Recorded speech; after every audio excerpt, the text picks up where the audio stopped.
Mind you, I had no idea what the point of a savings account was because the percentage you get back from putting your money in a savings account is trash.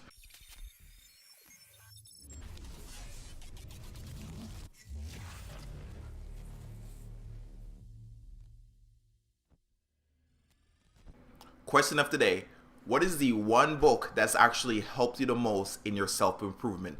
Post it in the comments below. I would love to actually hear what it is and see what book I can actually get started on next. I'm Marlon, and on this channel, I share with you tips and strategies in ways that you can improve your life. Anime Chillax asks, what is one of the top self-development books? And today I'm going to share with you my top 5 books that actually has helped me the most, and I would recommend you read too in self-development. These are in no particular order, so we're going to get started. The first book is The Power of Now. So this was one of the first audiobooks I read that had to do with grounding yourself in the right now, because a lot of things that happen with us when we go on the quest for self-development is we focus on our future, and for some people they focus on their past about how they don't want to be like that anymore. So we all have our driving factors. What this book talks about is the fact that yes, your future is there and your past has already happened. Don't focus so much on them. You need to make sure you're using all of your energy on right now, because focusing on tomorrow doesn't do anything. Focusing on the past doesn't change anything, but focusing on right now will make everything so much better.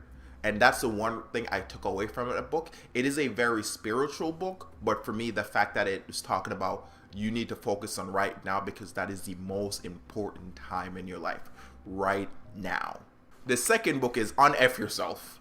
It actually has the F and a little asterisk about it, which is really funny. So this was one of the most recent books I finished. It's very, very short when listening to it on Audible, so it's very to the point.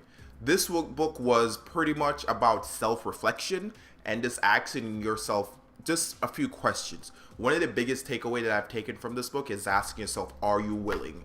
And the are you willing part of it is about finding out what you're willing to deal with and what you're not willing to deal with. So it's very much on self-reflection and giving yourself a stern talking to, or just a stern view of what's going on in your life. And that's one of the greatest things I've gotten from this. If you don't read any of these books here, I would recommend this one because it is the shortest as far as audiobook goes and for reading. So I would definitely recommend at least read this one. The third book is I Will Teach You How to Be Rich. And this book is mainly focuses on using the technological advances that have happened since the first financial books and how to take advantage of them. So I'm a big out of sight, out of mind person. So this teaches you about setting up bank accounts that you don't see. So when you get paid, the money's automatically distributed into these other bank accounts and stuff is paid automatically. And the nice part about this is it automatically, you put your savings in there and the percentage you want to do whatever with, you put it in there. And that's the best part about it. It does teach you about how to think about money a little bit. It does touch on investments and stuff a little bit better. But my thing is the fact that it teaches you about automation. So if you're somebody that struggles with making budgets, I don't, because now I have an Excel sheet that I put together.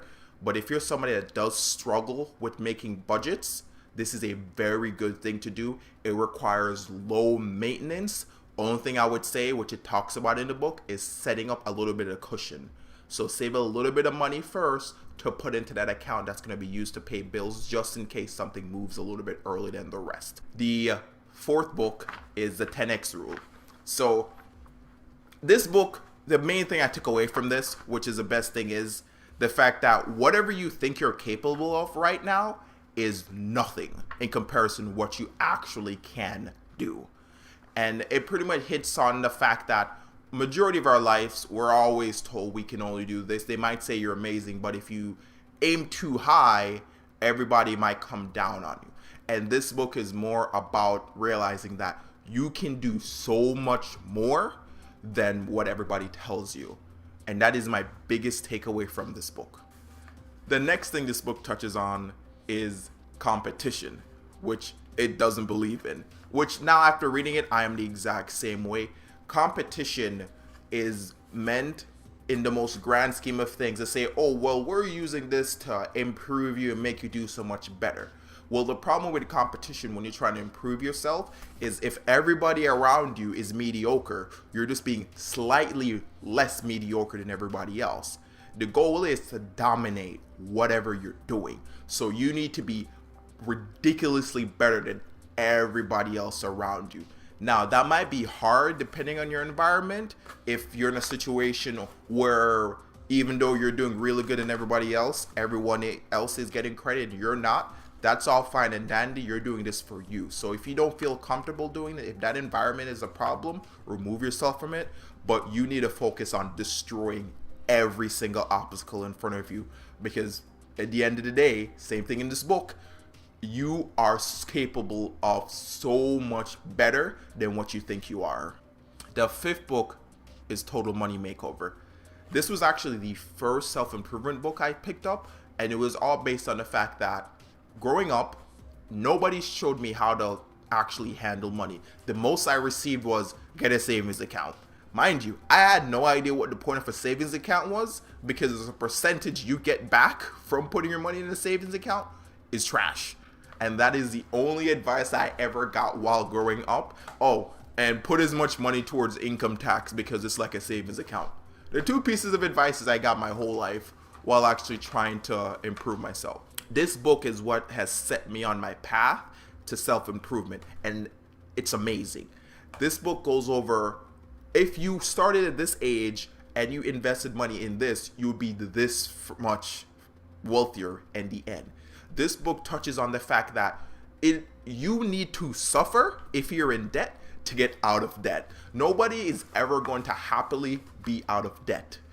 I mean, when you get out of it, you're going to be happy, but unless you get like a very good job that just knocks it out. But if you get into debt, you have to be willing to suffer and cut back to nothing to get out of that. And that's what this book touches on.